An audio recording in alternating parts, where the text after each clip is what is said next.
ಯಾಕೋಬನು 2:21. ನಮ್ಮ ಪಿತೃವಾದ ಅಬ್ರಹಾಮನು ತನ್ನ ಮಗನಾದ ಇಸಾಕನನ್ನು ಯಜ್ಞವೇದಿಯ ಮೇಲೆ ಅರ್ಪಿಸಿದಾಗ ನೀತಿ ನಿರ್ಣಯವನ್ನು ಹೊಂದಿದ್ದು ಕ್ರಿಯೆಗಳಿಂದಲ್ಲವೇ? 22. ಅವನ ನಂಬಿಕೆಯು ಹೇಗೆ ತನ್ನ ಕ್ರಿಯೆಗಳೊಂದಿಗೆ ಕಾರ್ಯ ನಡೆಸಿ ಆ ಕ್ರಿಯೆಗಳಿಂದಲೇ ನಂಬಿಕೆಯು ಸಿದ್ಧಿಗೆ ಬಂತೆಂಬುದನ್ನು ನೀನು ಕಾಣುತ್ತೀಯಲ್ಲ. 23.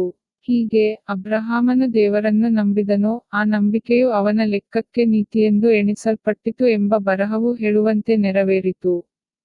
ಅವನು ದೇವರ ಸ್ನೇಹಿತನೆಂದು ಕರೆಯಲ್ಪಟ್ಟನು. 24. ಹೀಗೆ ಮನುಷ್ಯನು ಕ್ರಿಯೆಗಳಿಂದ ನೀತಿವಂತನೆಂದು ನಿರ್ಣಯಿಸಲ್ಪಡುತ್ತಾನೆ ಹೊರತು ಬರೀ ನಂಬಿಕೆಯಿಂದಲ್ಲವೆಂದು ನೀವು ನೋಡುತ್ತೀರಿ. 25. ಅದೇ ರೀತಿಯಾಗಿ ಸೂಳೆಯಾದ ರಹಾಬಳು ಸಹ ಗೂಢಚಾರರನ್ನು ಸೇರಿಸಿಕೊಂಡು ಬೇರೆ ದಾರಿಯಿಂದ ಅವರನ್ನು ಕಳುಹಿಸಿದ್ದರಲ್ಲಿ ಕ್ರಿಯೆಗಳಿಂದಲೇ ನೀತಿ ನಿರ್ಣಯವನ್ನು ಹೊಂದಲಿಲ್ಲವೇ? 26. ಆತ್ಮವಿಲ್ಲದ ದೇಹವು ಸತ್ತದ್ದಾಗಿರುವ ಪ್ರಕಾರವೇ ಕ್ರಿಯೆಗಳಿಲ್ಲದ ನಂಬಿಕೆಯೂ ಸತ್ತದ್ದೇ.